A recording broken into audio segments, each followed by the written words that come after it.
नमरूद की बेटी का ईमान अफरोज वाक़या। बिस्मिल्लाहिर्रहमानिर्रहीम। अस्सलामु अलैकुम रहमतुल्लाहि व बरकातुहू। मैं हूँ जमील अहमद जामी। यकीनन तमाम तारीफ़ें अल्लाह के लिए हैं। हम उसी की तारीफ बयान करते हैं, उसी से मदद के तलबगार हैं। मैं गवाही देता हूँ कि अल्लाह के सिवा कोई भी माबूद बरहक नहीं। नाज़रीन, नमरूद दुनिया का वो वाहिद बादशाह था जिसने पूरी दुनिया पर हुकूमत की थी। ये काफिर था और जिना ज्यादा था। ये वो पहला शख्स था जिसने अपने सर पर ताज रखा था और खुल्लम खुल्ला खुदाई का दावा किया था। नमरूद के दौर में हजरत इब्राहीम अलैहिस्सलाम मबूस बा रिसालत हुए और हजरत इब्राहीम अलैहिस्सलाम ने ही नमरूद के बुतों को तोड़ा, जिसकी वजह से नमरूद ने हजरत इब्राहीम अलैहिस्सलाम को आग में फेंका। जब आग बहुक्म खुदा हजरत इब्राहीम अलैहिस्सलाम के लिए गुलजार बन गई तो उस वक्त चंद गिने चुने लोगों में से नमरूद की बेटी भी आप पर ईमान ले आई। जब नमरूद को इसकी खबर मिली तो उसने अपनी बेटी के साथ क्या किया और नमरूद की आग में हजरत इब्राहीम अलैहिस्सलाम के साथ कौन से वाक़यात पेश आए, ये आग कितने अरसे में तैयार की गई, खुदावंद मुताल ने छिपकली को मारने का हुक्म क्यों दिया और मेंढक को मारने से मना क्यों फरमाया, इसके साथ साथ आपको नमरूद का अंजाम भी बताएंगे।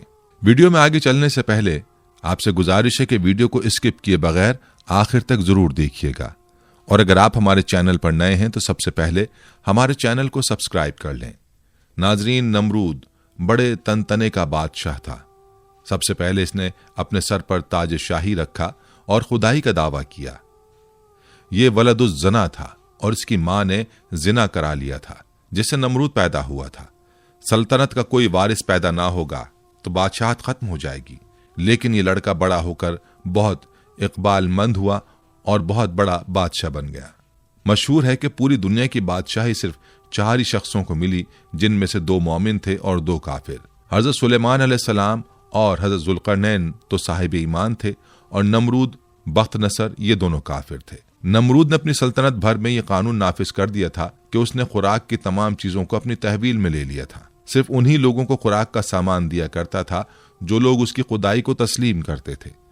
चुनाचे एक मरतबा हजरत इब्राहीम अलैहिस्सलाम उसके दरबार में गल्ला लेने के लिए तशरीफ ले गए तो उस खबीस ने कहा कि पहले तुम मुझको अपना खुदा तस्लीम करो, तभी मैं तुमको गल्ला दूंगा।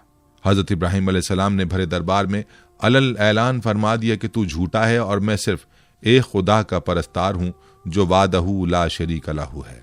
यह सुनकर नमरूद अपने आपे से बाहर हो गया और आपको दरबार से बाहर निकाल दिया और एक दाना भी नहीं दिया। आप और आपके चंद मुताबिईन जो मोमिन थे भूख की शिद्दत से परेशान होकर जां बल्ब हो गए। उस वक्त आप एक थैला लेकर एक टीले के पास तशरीफ ले गए और थैले में रेत भर कर लाए और खुदावंद कुद्दूस से दुआ मांगी तो वो रेत आटा बन गई और आपने उसको अपने मुताबिईन को खिलाया और खुद भी खाया। फिर नमरूद की दुश्मनी इस हद तक बढ़ गई कि उसने आपको आग में डलवा दिया, मगर वो आग आप पर गुले गुलजार बन गई और आप सलामती के साथ आग से बाहर निकल आए और अलल ऐलान नमरूद को झूठा कहकर खुदाए वाहदहू ला शरीक की तौहीद का चर्चा करने लगे। नमरूद ने आपके कलमा हक से तंग आकर एक दिन आपको अपने दरबार में बुलाया और मुकालमा बसूरत मनाजरा शुरू कर दिया। नमरूद: ए इब्राहिम, बताओ तुम्हारा रब कौन है जिसकी इबादत की तुम लोगों को दावत दे रहे हो? हजरत इब्राहिम: ए नमरूद, मेरा रब वही है जो लोगों को जलाता और मारता है। नमरूद: ये तो मैं भी कर सकता हूं। चुनाचा उस वक्त ने 2 कैदियों को जेलखाना से दरबार में बुलवाया। एक को मौत की सजा हो चुकी थी और दूसरा रिहा हो चुका था। नमरूद ने फांसी पाने वाले को तो छोड़ दिया और बेकसूर को फांसी दे दी और बोला कि देख लो, जो मुर्दा था मैंने उसको जला दिया और जो जिंदा था मैंने उसको मुर्दा कर दिया। हजरत इब्राहीम अलैहिस्सलाम ने समझ लिया कि नमरूद बिल्कुल ही अहमक और निहायत ही घामड़ आदमी है, जो जलाने और मारने का मतलब ये समझ बैठा। इसलिए आपने उसके सामने एक दूसरी बहुत ही वाज़ेह और रोशन दलील पेश फरमाई। चुनाचे आपने फरमाया, ए नमरूद, मेरा रब वही है जो सूरज को मशरिक से निकालता है। अगर तू खुदा है तो एक दिन सूरज को मगरिब से निकाल दे। हजरत इब्राहीम अलैहिस्सलाम की दलील सुनकर नमरूद मबहूत और हैरान रह गया और कुछ भी ना बोल सका। इस तरह यह मुनाजरा खत्म हो गया और हजरत इब्राहीम अलैहिस्सलाम इस मुनाजरे में फतहमंद होकर दरबार से बाहर तशरीफ लाए और तौहीद इलाही का वाज अलल ऐलान फरमाना शुरू कर दिया। कुरान मजीद ने इस मनाजरे की रुदाद इन लफ्जों में बयान फरमाई कि ए महबूब, क्या तुमने न देखा था उसे जो इब्राहिम से झगड़ा उसके रब के बारे में इस पर कि अल्लाह ने उसे बादशाही दी, जबकि इब्राहिम ने कहा कि मेरा रब वो है कि जलाता है और मारता है। बोला, मैं जलाता और मारता हूं। इब्राहिम ने फरमाया, तो अल्लाह तो सूरज को लाता है पूरब से, तू पश्चिम से ले आ। तो होश उड़ गए काफिर के, और अल्लाह राह नहीं दिखलाता जालिमों को। हज़रत इब्राहिम अलैहिस्सलाम खुदाबंद की तौहीद के ऐलान पर पहाड़ की तरह कायम रहे, न कि नमरूद की बेशुमार फौजों से गायब हुए, न उसके जुल्म जबर से मरूब हुए, बल्कि उस जालिम ने आपको आग के शोलों में डलवा दिया। उस वक्त भी आपके पाए अज़्म इस्तक़लाल में बाल बराबर लग़ज़िश नहीं हुई और आप बराबर नाराए तौहीद बुलंद करते रहे। फिर उस बेरहम ने आप पर दाना पानी बंद कर दिया। इस पर भी आपके अज़्म इस्तक़ामत में जर्रा बराबर फर्क नहीं आया। फिर उसने आपको मनाजरे का चैलेंज दिया और दरबार शाही में तलब किया ताकि शाही रोब व दाब दिखाकर आप अलैहिस्सलाम को मरूब कर दे, लेकिन आपने बिल्कुल बेखौफ होकर मनाजरे का चैलेंज कबूल फरमा लिया और दरबार शाही में पहुंचकर ऐसी मजबूत और दंदान शिकन दलील पेश फरमाई कि नमरूद के होश उड़ गए और वो हक्का बक्का होकर लाजवाब और खामोश हो गया और भरे दरबार में उस कलमा हक की तजल्ली हो गई। बिलाखिर हजरत इब्राहिम अलैहिस्सलाम की सदाकत और हक्कानियत का परचम सर बुलंद हो गया और नमरूद एक मच्छर जैसी हकीर मखलूक से हलाक कर दिया गया। हजरत इब्राहिम अलैहिस्सलाम को आग में फेंकने का वाक़या मुफस्सिरीन ने इस तरह बयान किया है कि ईद के दिन कौम के लोगों ने हजरत इब्राहिम अलैहिस्सलाम को भी शहर से बाहर मेले में चलने की दावत दी, लेकिन उन्होंने तबीयत की खराबी का कहकर जाने से माजत कर ली। दरहकीकत वो ऐसे ही मौके की तलाश में थे। चुनाचे जब पूरी कौम मेले में शिरकत के लिए चली गई तो हजरत इब्राहिम अलैहिस्सलाम एक कुल्हाड़ा लेकर बुतखाने में दाखिल हुए। उनमें से अक्सर उनके बाप आजर के हाथों से तराशे हुए थे। हजरत इब्राहिम अलैहिस्सलाम बड़े देवता के हैकल में चले गए। कौम का सबसे मुकद्दस देवता बातिल खुदाओं का सरदार माना जाता था। हजरत इब्राहिम अलैहिस्सलाम ने देखा कि वहां मौजूद पत्थर और लकड़ी से बनाए गए देवताओं के सामने फल, खानों और मिठाइयों के ख्वान रखे हुए थे जो लोगों ने चढ़ावे के तौर पर नजर किए थे। हजरत इब्राहिम अलैहिस्सलाम ने उन मूर्तियों को मुखातिब करके कहा, ये सब तुम्हारे लिए रखा है, तुम खाते क्यों नहीं? हजरत इब्राहिम ने दोबारा फरमाया, मैं तुमसे मुखातिब हूं, तुम मेरी बात क्यों नहीं सुनते, मेरी बात का जवाब क्यों नहीं देते? हजरत इब्राहिम अलैहिस्सलाम ने हथौड़े से उनको तोड़ दिया, लेकिन सिर्फ एक बुत को रहने दिया और उस बुत के कांधे पर कुल्हाड़ा रखकर चले गए। फिर रात गुजरने के बाद सुबह को जब नमरूदियों की वापसी हुई तो उन्होंने अपने बुतखाने में हशर का मंजर देखा। उनके खुदाओं के हशर नशर ने उनके पैरों तले जमीन निकाल दी। इस वाक़े की खबर सबसे पहले नमरूद को दी गई। नमरूद ने कहा कि जब किसी को देखा नहीं गया, क्यों कर किसी को सजा दी जा सकती है? इस पर उन लोगों ने जिन्होंने हजरत इब्राहिम अलैहिस्सलाम को कहते हुए सुना था, खुदा की कसम मैं तुम्हारे बुतों को ठीक कर दूंगा, नमरूद से कहा कि काम सिर्फ इब्राहिम का है। नमरूद ने कहा कि मैं सिर्फ तुम्हारे कहने पर सजा ना दूंगा, जरूरत है कि उसको गिरफ्तार करके सरेआम लाया जाए। चुनाचे उसने उनकी गिरफ्तारी का हुक्म दे दिया और हजरत इब्राहिम अलैहिस्सलाम को गिरफ्तार करके नमरूद के दरबार में हाजिर किया गया। दरबार लोगों से खचाखच भरा हुआ था।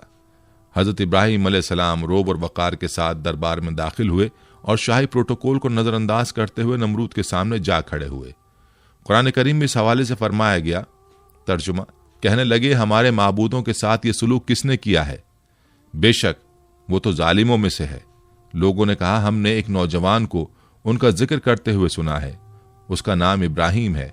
वो बोले कि उसे लोगों के सामने लाओ ताकि वो गवाह रहें। जब इब्राहिम अलैहिस्सलाम आए तो उनसे कहा, क्या हमारे माबूदों के साथ ये काम तूने किया है? इब्राहिम अलैहिस्सलाम ने कहा कि ये काम उस बड़े बुत ने किया होगा। अगर ये बोलते हैं तो इनसे पूछ लो। वो सर नीचा करके बोले, तुम जानते हो कि ये बोल नहीं सकते। सूरह अंबिया आयत 58-65। हजरत इब्राहिम अलैहिस्सलाम का ये अमल जहां साहिब इख्तिदार लोगों और खुद नमरूद पर बिजली बनकर गिरा, वहीं इस अमल से अवामुन्नास के दिलों में हजरत इब्राहिम अलैहिस्सलाम की जुर्रत और हौसले की दाग बैठ गई। मजहबी पेशवाओं ने पुररोब आवाज में पूछा, ए इब्राहिम, हमारे बुतों की तौहीन किसने की है? हजरत इब्राहिम ने जवाब दिया, हथौड़ा बड़े बुत के कांधे पर है, उससे पूछो ये सब किसने किया है। पुजारी निदामत और शर्मिंदगी से सर झुका के बोले, इब्राहिम, तुम खूब जानते हो कि पत्थर की मूर्तियां बोलती नहीं है। हजरत इब्राहिम ने फरमाया, जब ये बोलते नहीं, हरकत नहीं कर सकते, अपना दिफा नहीं कर सकते, तो तुम इनसे नफा पहुंचाने की उम्मीद क्यों रखते हो और नुकसान होने का अंदेशा क्यों करते हो? तुम पर अफसोस है कि तुम कायनात के मालिक अल्लाह को छोड़कर झूठे माबूदों को पूजते हो। क्या तुम अक्ल शऊर नहीं रखते? हजरत इब्राहिम अलैहिस्सलाम की तकरीर बुत परस्तों के अकायद पर ऐसी कारी ज़र्ब थी कि नमरूद ने अपनी खुद साख्ता खुदाई को जमीन बोस होते हुए देख लिया। नमरूद चालाक आदमी था। उसने हजरत इब्राहिम अलैहिस्सलाम से पूछा, ए इब्राहिम, तू अपने बाप दादा के दीन की मुखालफत क्यों करता है? तू उन मुकद्दस बुतों को माबूद मानने से क्यों मुनकिर है? हजरत इब्राहिम अलैहिस्सलाम ने फरमाया, अल्लाह ताला सारी कायनात के तन्हा मालिक हैं, हम सब उसकी मखलूक हैं। पत्थरों लकड़ियों से बनाए हुए बुत खुदा नहीं, ये तो अपनी सलामती और हिफाजत के लिए भी दूसरों के मोहताज हैं। परस्तिश के लायक वो हस्ती है जो किसी किस्म की एहतियाज नहीं रखती और तमाम मखलूक उसकी मोहताज है। ये सुनकर नमरूद बोला, अगर मेरे अलावा कोई रब है तो उसका ऐसा वस्फ बयान कर जिसकी कुदरत मुझ में ना हो। हज़रत इब्राहिम अलैहिस्सलाम ने फरमाया, मेरा रब मौत और हयात पर कादिर है। नमरूद बोला, जिंदगी और मौत तो मेरे कब्जे कुदरत में भी है। उसने एक कैदी को जिसकी मौत की सजा का हुक्म हो चुका था जान बख्शी कर दी और दरबार में मौजूद एक शख्स की गर्दन मारने का हुक्म सादिर कर दिया। हजरत इब्राहिम अलैहिस्सलाम ने नमरूद से कहा, कायनात का हर जर्रा मेरे रब का मोहताज है। सूरज उसके हुक्म से हर रोज मशरिक से निकलता है और मगरिब में डूब जाता है। तू सूरज को मगरिब से निकाल कर दिखा। मजहबी पेशवाओं और बादशाह के अकायद की तकजीब ने ऐवान नमरूद में दरारें डाल दी। अरबाब इख्तिदार ने शोर गोगा बुलंद किया कि इब्राहिम हमारे देवताओं की तौहीन का मुर्तकिब हुआ है और बाप दादा के मजहब को झुटलाता है। उसकी सजा यह है कि उसे आग में फेंक दिया जाए। बुतों को तोड़ने का अमल नमरूद समेत पूरी कौम के लिए नाकाबिल माफी जुर्म था। लिहाजा फैसला किया गया कि हजरत इब्राहिम अलैहिस्सलाम को आग में डाल दिया जाए ताकि आइंदा किसी को बुतों की बेहुरमती करने की हिम्मत ना हो। चुनाचे पूरी कौम लकड़ियां जमा करने के अमल में मसरूफ हो गई। यहां तक कि अगर कोई बीमार पड़ जाता या किसी का कोई काम ना होता तो वो मन्नत मानता कि अगर मुझे शिफा हो गई या मेरा काम मुकम्मल हो गया तो मैं इब्राहिम अलैहिस्सलाम को जलाने के लिए लकड़ियों का गट्ठा दूंगा। एक मुद्दत तक कौम लकड़ियां जमा करती रही। जब लकड़ियों का पहाड़ खड़ा हो गया तो एक बहुत गहरी खंदक खोदी गई। लकड़ियों के उस ढेर को उसमें डाला गया। अजाइबुल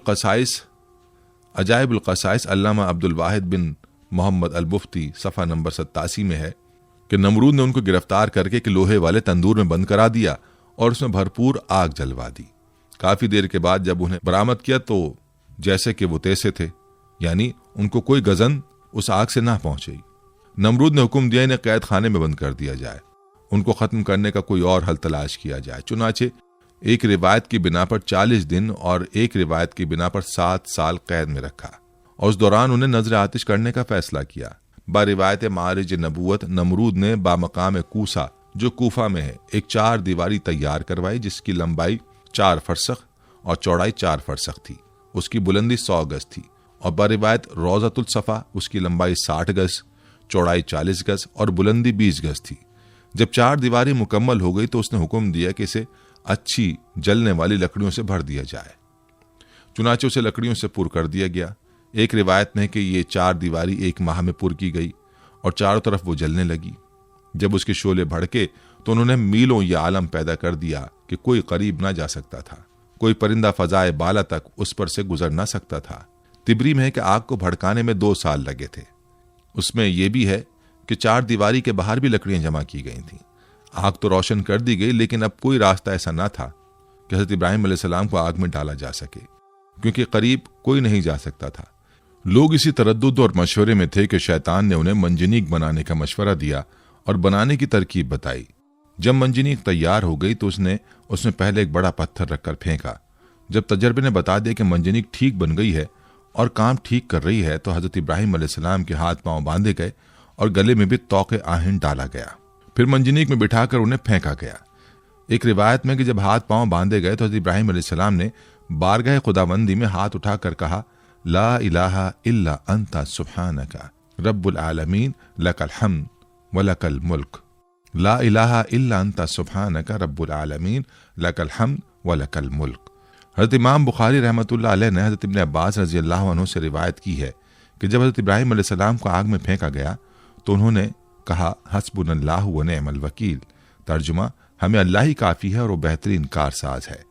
हज़रत अबू हुरैरा रज़ी अल्लाह अन्हु से मरवी है कि रसूल अकरम सल्लल्लाहु अलैहि वसल्लम ने फरमाया कि जब हज़रत इब्राहिम अलैहिस्सलाम को आग में डाला गया तो उन्होंने कहा, ऐ मेरे अल्लाह, तू आसमान में तन्हा और ज़मीन में तेरी इबादत करने वाला तन्हा है। एक रिवायत में कि उसी दौरान आसमान के मौजिज़ फरिश्ते बारगाह खुदाबंदी में हाजिर होकर अर्ज करने लगे कि मालिक, रुए ज़मीन पर एक इब्राहिम है जो तेरी वहदानियत की तबलीग कर रहे हैं। अब उन्हें भी नजर आतिश किया जा रहा है। हमारे मालिक तो उनको बचाने के लिए हमको हुक्म दे। हुक्म हुआ, जाओ, अगर इब्राहिम तुम्हारी मदद कबूल कर लें तो बेशक तुम उनकी इमदाद करो। वो फरिश्ते जमीन पर नाजिल हुए और हजरत इब्राहिम अलैहिस्सलाम की खिदमत में मदद करने की ख्वाहिश की। हजरत इब्राहिम अलैहिस्सलाम ने इमदाद कबूल करने से इनकार कर दिया। फिर वो फरिश्ते आए जो हवा और पानी पर मुतय्यन है।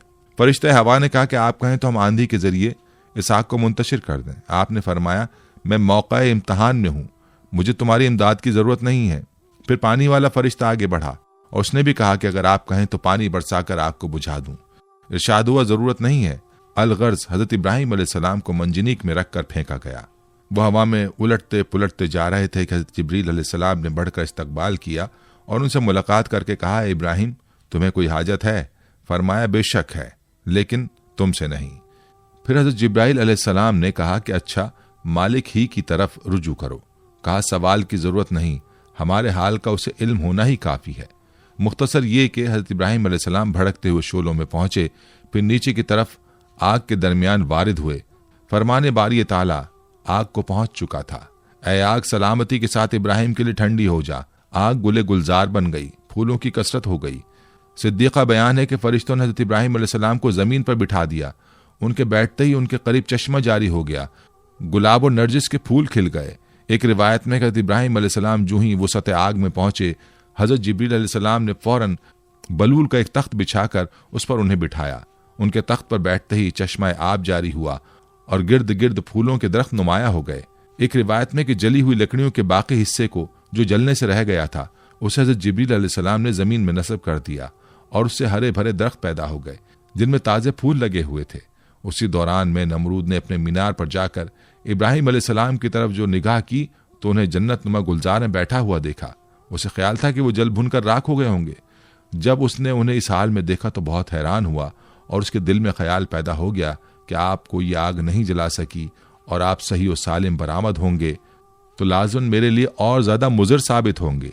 यही कुछ सोचकर उसने अपने कारकुनों को हुक्म दिया कि मंजनीक के जरिए से इब्राहिम पर पत्थर फेंके जाए। चुनाचे बड़े बड़े पत्थर उस राख में फेंके गए। वो पत्थर बारिवायत अजाइबुल क़सस सफ़ा नंबर 88 एक मकाम पर हवा में जमा हो गए और बाहुक्म खुदा बादलों की सूरत इख्तियार करके बरसने लगे, जिसके नतीजे में उस हिस्से के अलावा जो गुलजार बना हुआ था, जिस कदर भी आग इस तवील चार दीवारी में थी, सब बुझ गई। अल्लामा मुस्जद तहरीर फरमाते हैं कि दुनिया में सबसे पहले जो मंजनीक बनाई गई थी वो वही थी जिसमें रख कर हजरत इब्राहिम अलैहिस्सलाम को आग में डाला गया। यह मंजनीक मकाम कूसा में, जो कूफा के एक गांव कंजारा में वाक़ शैतान के हाथों बनी थी। उन्होंने हयातुल क़ुलूब के सफ़ा नंबर 90 में तहरीर फरमाया है कि हजरत इब्राहिम अलैहिस्सलाम को जब हाथ पांव बांधकर मंजनीक में रखा तो उनके चचा आजर, जो हुकूमत नमरूद का वजीर था, हजरत इब्राहिम अलैहिस्सलाम के पास आया और उनके रुखे मुबारक पर एक तमाचा मारकर कहा, अब भी अपनी हरकत से बाज आ जा और नमरूद की खुदाई को तस्लीम कर ले। हजरत इब्राहिम अलैहिस्सलाम ने फरमाया, जो खुदा है खुदाई उसी की तस्लीम की जाएगी और उसी की तस्लीम शुदा है। ये ना खुदा है ना इसकी खुदाई मानी जा सकती है। एक हदीस में है कि हजरत इब्राहिम अलैहिस्सलाम के लिए आग ठंडी हुई तो उसका असर 3 दिन तक दुनिया की तमाम आग पर रहा और उसमें ठंडक आ गई थी। उलमा फरमाते हैं कि अगर अल्लाह ताला ठंडी के साथ सलामती वाली ना कहता तो उस आग की ठंडक हजरत इब्राहिम अलैहिस्सलाम के लिए नाकाबिले बर्दाश्त होती। बहरहाल ये एक बड़ा मौजज़ा है जो आसमान से बातें करती हुई दहकती भड़कती आग के गुले गुलजार बन जाने की सूरत में हजरत इब्राहिम अलैहिस्सलाम के लिए अल्लाह की मशीयत से ज़ाहिर हुआ और इस तरह अल्लाह ने अपने नबी को मुशरिकीन की शैतानी साजिशों से महफूज फरमाया। अल्लामा इब्न कसीर क़ससुल अंबिया में तहरीर करते हैं कि इब्न अब्बास रज़ी अल्लाहु अन्हुम और सईद बिन मुसैब से मरवी है कि जिस वक्त हजरत इब्राहिम अलैहिस्सलाम को आग के सुपुर्द किया जा रहा था, उस वक्त बारिश बरसाने वाला फरिश्ता सख्त इस्तराब और परेशानी के आलम में कह रहा था कि कब मुझे हुक्म मिले कि मैं मूसलाधार बारिश बरसाऊं। लेकिन अल्लाह का हुक्म उसकी सोच से भी ज्यादा बरक रफ्तार था और अल्लाह ने खुद ही आग को हुक्म फरमा दिया। उन नाजुक लम्हात में हजरत जिब्रील अलैहिस्सलाम उनके साथ थे और आप अलैहिस्सलाम की जबीन अथर पेशानी से पसीना पहुंच रहे थे। उस पसीने के अलावा कोई और तकलीफ आपको नहीं पहुंची। हजरत काब बिन अखबार रज़ी अल्लाहु अन्हु बयान फरमाते हैं कि जिस रोज हजरत इब्राहिम अलैहिस्सलाम को आतिश नमरूद के सुपुर्द किया गया, उस रोज आग से तपिश और गरमाइश खत्म कर दी गई थी, जिसकी बिना पर ना लोगों के चूल्हे गर्म हो सके और ना ही आग से कोई काम लिया जा सका। हजरत काब रज़ी अल्लाहु अन्हु ने मजीद फरमाया कि उस रोज आग ने हजरत इब्राहिम अलैहिस्सलाम से बंधी हुई रस्सी के अलावा कुछ और न जलाया। हजरत सादी रहमतुल्लाह अलैह फरमाते हैं कि हजरत इब्राहिम अलैहिस्सलाम के साथ साया करने वाला फरिश्ता भी था और 1 मील तक साया, ठंडक और सलामती थी और सरसब्ज बाग गुलो गुलजार बन गया था, जबकि आसपास आग अपने शोलों और शरारों के साथ भड़क रही थी और लोग हजरत इब्राहिम अलैहिस्सलाम की तरफ देख रहे थे। सुभान अल्लाह। हजरत अबू हुरैरा रज़ियल्लाहु अन्हु से मरवी है कि हजरत इब्राहिम अलैहिस्सलाम के वालिद के कहे हुए कलमात में सबसे अच्छे कलिमात वो हैं जो आज़र ने अपने बेटे को आग के अंदर इस हालत में देखते हुए कहे, जिसका तर्जुमा है, ए इब्राहिम तेरा परवरदिगार बेहतरीन परवरदिगार है। इब्न असाकर रहमतुल्लाह अलैह हज़रत अकरमा रज़ियल्लाहु अन्हु से रिवायत करते हैं कि हज़रत इब्राहिम अलैहिस्सलाम की वालिदा ने जब अपने लख्त जिगर को गुलो गुलजार में यूं मुतमईन देखा तो पुकारा, ऐ मेरे बेटे, मैं भी तेरे पास आना चाहती हूँ, अल्लाह से दुआ कर कि तेरे इर्द गिर्द की आग की हरारत से मुझे निजात दे। तो हज़रत इब्राहिम अलैहिस्सलाम ने अर्ज़ किया, जी अम्मा। फिर आपकी वालिदा हज़रत इब्राहिम अलैहिस्सलाम की जानिब चलीं और आग ने उन्हें कुछ न कहा। फिर बेटे के पास पहुंचकर बेटे को गले लगाया और बोसा देकर वापस लौट आई। हज़रत मिनहाल बिन उमरो से मरवी है, फरमाते हैं कि मुझे खबर पहुंची कि हज़रत इब्राहिम अलैहिस्सलाम वहां गुलो गुलजार में 40 से 50 दिन ठहरे। उन्होंने फरमाया कि दिनों और रातों में मैंने उससे अच्छी जिंदगी नहीं गुजारी और मेरी तमन्ना रही कि मेरी तमाम जिंदगी इसी तरह की हो जाए। कुफ्फार और मुशरिकीन हज़रत इब्राहिम अलैहिस्सलाम से इंतकाम लेना चाहते थे, मगर जलील और रुस्वा हो गए। बुलंद होना चाहा लेकिन पस्त ख्वार हो गए। गालिब होना चाहा मगर मगलूब हो गए। क़ससुल अंबिया अल्लामा इब्न कसीर सफ़ा 168-169। शायर मशरिक हज़रत अल्लामा इकबाल रहमतुल्लाह अलैह ने हज़रत इब्राहिम अलैहिस्सलाम के इश्क हकीकी को बड़े खूबसूरत अंदाज में पेश किया है। फरमाते हैं, बेखतर कूद पड़ा आतिश नमरूद में इश्क, अक्ल है महवे तमाशाए लबे बाम अभी। हज़रत इब्राहिम अलैहिस्सलाम को आग में फेंके जाने का वाक़या और इसमें छिपकली का किरदार, जिसके बारे में तारीख की किताबों में मौरखीन ने लिखा है कि जब नमरूद ने हज़रत इब्राहिम अलैहिस्सलाम को अल्लाह रब्बुल इज़्ज़त की वहदानियत की दावत देने पर आग में डालने का हुक्म दिया तो उस वक्त ये वाक़या कुर्रे अर्ज़ का एक कर्बनाक सानेहा था, जिसका जिक्र इंसानों के अलावा चरिंद परिंद जिन्न और इंस सब के दरमियान हुआ। इस मौके पर एक रिवायत के मुताबिक जब चूंटी और छिपकली के दरमियान इस वाक़े का जिक्र हुआ तो चूंटी ने हज़रत इब्राहिम अलैहिस्सलाम की हिमायत की, जबकि छिपकली ने नमरूद की तरफदारी की थी। एक और रिवायत के मुताबिक जब हज़रत इब्राहिम अलैहिस्सलाम को आग में डाल दिया गया, इस मौके पर छोटे परिंदे भी अपनी इस्तिताअत के मुताबिक अपनी चोंच में पानी भर के उस आग में डाल रहे थे ताकि यह आग हज़रत इब्राहिम अलैहिस्सलाम के लिए ठंडी हो सके। इसी मौके पर यही छिपकली थी जो उस आग को अपनी फूंकों से मजीद भड़काने की कोशिश कर रही थी। एक और रिवायत के मुताबिक एक बार एक सहाबी फ़कीह बिन मुगीरा रज़ियल्लाहु अन्हु की आज़ाद करदा एक गुलाम औरत जब बीबी आयशा रज़ियल्लाहु अन्हा के घर गई तो उन्होंने वहां एक नेज़ा पड़ा हुआ देखा। उन्होंने बीबी आयशा रज़ियल्लाहु अन्हा से दरियाफ्त किया कि इसका क्या मकसद है, तो उन्होंने जवाब दिया कि यह छिपकली को मारने के लिए है, क्योंकि हुजूर अकरम सल्लल्लाहु अलैहि वसल्लम ने बताया है कि जब सारे जानवर हज़रत इब्राहिम अलैहिस्सलाम को बचाने की कोशिश कर रहे थे तब ये छिपकली वाहिद जानवर थी जिसने आग को भड़काने की कोशिश की थी। हज़रत फाकिहा बिन मुगीरा की आज़ाद करदा लौंडी साहिबा से रिवायत है कि सैयदा आयशा रज़ियल्लाहु अन्हा के पास एक नेज़ा हुआ करता था। मैंने उनसे पूछा कि आप इससे क्या काम लेती हैं? फरमाया कि हम इससे छिपकलियां मारते हैं, क्योंकि हमें अल्लाह के नबी सल्लल्लाहु अलैहि वसल्लम ने बताया है कि जब हज़रत इब्राहिम अलैहिस्सलाम को आग में डाला गया तो ज़मीन के सब जानवर आग बुझाने में मसरूफ़ थे सिवाय छिपकली के। वो आग को तेज करने के लिए फूंके मारती थी। चुनाचे रसूलुल्लाह सल्लल्लाहु अलैहि वसल्लम ने उसे मारने का हुक्म दिया है। सुनन नबी माजा हदीस नंबर 3231, सुनन मसनद अहमद हदीस नंबर 6504। नाज़रीन, हज़रत इब्राहिम अलैहिस्सलाम को जब आग में डाला गया तो आप अलैहिस्सलाम की उम्र 16 या 20 साल थी। आप अलैहिस्सलाम कितनी मुद्दत तक आग में रहे, इस सिलसिले में 3 अक़वाल हैं। बाज़ मुफस्सिरीन कहते हैं कि आप 7 दिन तक आग में रहे। मौरखीन का बयान है कि आतिश नमरूद के गुलजार बनने के वाक़यात और उसके दीगर हालात देखकर हज़रत लूत अलैहिस्सलाम और जनाब सारा ने ईमान जाहिर किया और नमरूद की बेटी राजा भी ईमान लाई। हज़रत लूत अलैहिस्सलाम हज़रत इब्राहिम अलैहिस्सलाम के चचाजाद भाई थे और जनाब सारा चचाजाद बहन थी। नमरूद की बेटी के ईमान लाने के मुतालिक अल्लामा अब्दुल वाहिद बिन मोहम्मद अल मुफ्ती बहावाला मारिजुल नबूवत में लिखते हैं कि नमरूद की बेटी राजा बड़ी ज़ीरक और होशियार लड़की थी। उसने जब हज़रत इब्राहिम अलैहिस्सलाम के आग में डाले जाने को देखा तो बड़े इसरार से अपने वालिद को इस बात पर राजी किया कि उसे उस मीनार पर जाने की इजाजत दी जाए जिस पर सब लोग बैठकर हजरत इब्राहिम अलैहिस्सलाम को देख रहे हैं। चुनाचे नमरूद ने इजाजत दे दी और वो उस मीनार पर जा पहुंची। वहां पहुंचकर उसने हालात देखे। उसे देखकर बड़ा ताज्जुब हुआ कि आग गुले गुलजार बन गई और बलोर का तख्त उनके लिए लाया गया है। उसने बेसाख्ता आवाज दी, ए इब्राहिम, मैं ये क्या देख रही हूँ? ए इब्राहिम, ये हालात क्यों कर पैदा हुए? खुदा ने उसकी आवाज हजरत इब्राहिम अलैहिस्सलाम तक पहुंचा दी। हजरत इब्राहिम अलैहिस्सलाम ने जवाब दिया, जिसके दिल में अल्लाह की मार्फत हो उसे आग जला नहीं सकती। उसने कहा कि क्या मुझे इजाजत है कि मैं आग में आप तक आ जाऊं? आपने फरमाया, तू कलमा पढ़ ले तो हमारे पास आ सकती है। उसने कलमा पढ़ा और चुपके से उतरकर हजरत इब्राहिम अलैहिस्सलाम के पास जा पहुंची। जब आग के करीब पहुंची, उसे आग के किसी हिस्से ने नुकसान ना पहुंचाया और वो हजरत इब्राहिम अलैहिस्सलाम तक जा पहुंची। वहां पहुंचकर उसने अपने ईमान की तजदीद की और वापस अपने घर बाप के पास चली गई।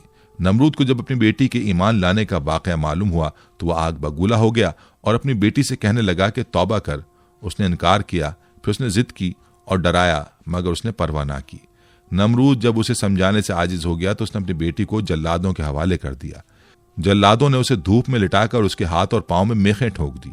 इधर जल्लादों ने उसे सजा दी, इधर खुदावंद ताला ने हजरत इब्राहिम अलैहिस्सलाम को हुक्म दिया कि मेरी कनीज को वहां से तंदुरुस्त करके इब्राहिम तक पहुंचा दो।